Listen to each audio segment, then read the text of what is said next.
The question to ask ourselves, and this is the subject of our fifth day, is what are God's expectations? What are God's expectations? The Bible says in Micah chapter 6 verse 8, He has shown thee, O man, what is good and what the Lord requires of thee, but to do justly and to love mercy and to walk humbly with your God. Your activity, are you ready with your notepad, journal? In your opinion, what does God expect of you as a worshiper? In your opinion, what does God expect of you as a worshiper? With every opportunity to worship, God has a purpose and a plan. As a worshiper, it is your obligation to find out what that purpose and plan is. Is it salvation, or healing, or deliverance, or provision? The only way to know is to spend time alone with God, seeking His face, reading His Word, listening to His Spirit. Do not demand of the worship leader that he or she leads you in songs or music. They know very well that they have not heard from God. As worshippers, we must be clear that our worship ought to be God-focused, God-centered, and God-honored. Next time you're standing up to lead worship, ensure it is God-centered, God-focused, God-honoring. It is about exalting, encountering, and responding to God, as well as preparing us for life. For us, the most important thing is to do the will of God, to remember that He is our primary audience, and to determine to please Him at all costs.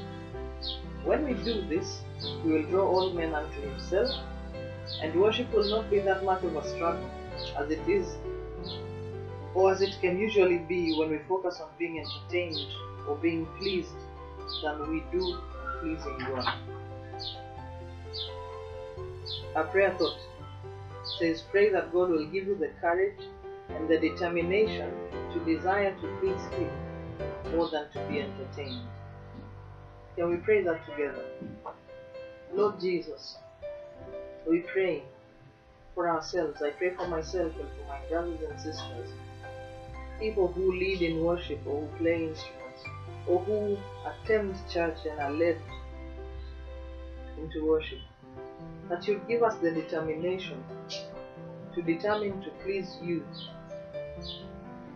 and that you give us the willpower and strength and enable us by your Spirit to not want to entertain and please ourselves in worship. In Jesus' name we pray. Amen. Our memory verse is Galatians chapter 1 verse 10. I like this verse. This is what it says. It was Paul asking this question to the Galatians. For am I now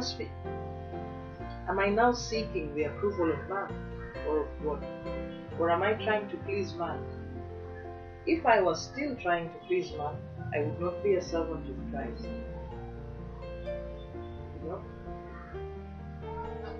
As a servant of Christ, it's my duty to please my master. Only my master. No one else but my master.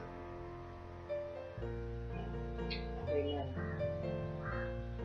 So that marks the end of our 5th week. Be blessed as you review. Take time to just go over these lessons, refreshing yourself time and time again, because worship is a thing that we will do in this life and we will do again in eternity.